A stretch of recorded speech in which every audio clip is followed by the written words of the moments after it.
সালাউদ্দিন খান, আমরা একটু জানতে চাই যে আপনারা নির্বাচন কমিশনে গিয়েছেন এবং সেখানে দুটি চিঠি হস্তান্তর করেছেন, সেখানে আসলে আপনারা এই চিঠিতে কি উল্লেখ করেছেন?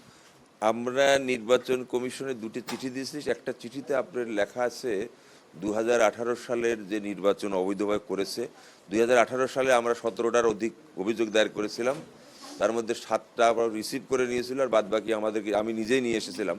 মহাসচিব মহোদয় বিএনপির আপনার জাতীয়বাদী দল বিএনপির নির্বাহী কমিটি, আপনি সরি স্থায়ী আমাদের মহাসচিব, আমরা একটু জানতে চাই কতজনের নাম উল্লেখ করে এই অভিযোগটা? 19 জনের এজাহারের নাম উল্লেখ করেছি, আর অজ্ঞাত আছে আরো। অজ্ঞাত বলতে আমি আপনি বলি, এই নির্বাচনের সাথে সংশ্লিষ্ট যারা জড়িত, জেলা, মহানগর, থানা, উপজেলা, এই যে উপজেলা আপনার ভারপ্রাপ্ত কর্মকর্তা আছে, উপজেলার নির্বাহী কর্মকর্তা আছে, উপজেলার আপনার নির্বাচন কমিশন অফিসার আছে, জেলা নির্বাচন কমিশনার আছে, জেলার পুলিশ সুপার আছে, জেলা প্রশাসক আছে, বিভাগীয় কমিশনার আছে। আচ্ছা, আমরা জানতে চাই যে 19 জনের যারা নাম উল্লেখ করেছেন তাদের প্রধান কারা, কাদের কাদের অভিযোগ? প্রধান আছে আপনি 2013 সালে যে আপনি নির্বাচন কমিশনের ছিল, 2013 সালের নির্বাচন 14 সালের নির্বাচন কমিশনের আপনি ছিল তৎকালীন হলো কাজী রকিবউদ্দিন আহমেদ, তৎকালীন আবু মোবারক, তারপরে আবু হানিফ, তৎকালীন নির্বাচন ব্রিগেডিয়ার জাভেদ আলী, তৎকালীন নির্বাচন কমিশনার শাহনেওয়াজ, তারপরে আপনার স্বরাষ্ট্রমন্ত্রী, প্রধানমন্ত্রী,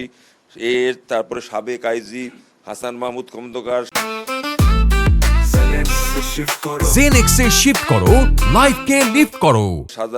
সাবেক আইজি জাভেদ পাটোয়ারি, সাবেক আইজি বেনজির আহমেদ, তারপরে আপনার হলো সাবেক নির্বাচন কমিশনে যারা দায়িত্ব ছিল তারা, এবং 18 সালে যে সমস্ত নির্বাচন কমিশনার ছিলেন, তিনি ছিলেন তৎকালীন হলো আপনি প্রধান নির্বাচন কমিশনার আপনার AKM নুরুল হুদা, যে সবচাইতে অপকর্ম বেশি করেছে, সমস্ত সংবিধান লঙ্ঘন করেছে, সেই নুরুল হুদা, এবং তৎকালীন কমিশনার আপনার কমিশনার রফিকুল ইসলাম, কবিতা খানম, তৎকালীন ব্রিগেডিয়ার শাহাদত হোসেন, এবং সর্বশেষ আপনার 2024 সালে ছিল হলো আপনার কাজী হাবিবুল আওয়াল সহ সংশ্লিষ্ট যারা ছিল ওনাদের নাম হলো আপনি আলমগীর হোসেন, আনিসুর সহ যারা ছিল তারা সহ তাদের। আপনারা তো সেখানে অভিযোগ দিয়েছেন থানাতে, এই যে যাদের নাম উল্লেখ করলেন তাদের বিরুদ্ধেই এখানে মামলা করা? জি জি, ওখানে ওনাদের বিরুদ্ধে উল্লেখ করছি, এখানে ওনাদের বিরুদ্ধে উল্লেখ করে, যেহেতু এটা ফৌজদারি মামলা, দণ্ডবিধানের মামলা হবে, নির্বাচনের আচরণবিধি লঙ্ঘন করে তারা বিভিন্ন কাজ করেছে, এই কারণে এটা আমরা থানায় একটা অভিযোগ দিচ্ছি।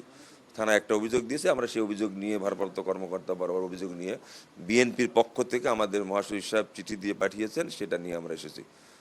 ধন্যবাদ। শুনছিলেন যে বিএনপির যে নির্বাহী কমিটির সদস্য খান এখন এই শেরেবাংলা নগর থানার যে ভারপ্রাপ্ত কর্মকর্তা তার রুমে অপেক্ষা করছেন মামলা করার জন্য, এবং সেই মামলায় শেখ হাসিনা সহ 19 জনের নাম উল্লেখ করা হবে, এবং সেই সঙ্গে নির্বাচনের সঙ্গে যুক্ত যত কর্মকর্তা যুক্ত ছিল তাদেরও এই উল্লেখ করা হবে। এই ছিল বলতে গেলে এখনকার মতো সর্বশেষ অবস্থা।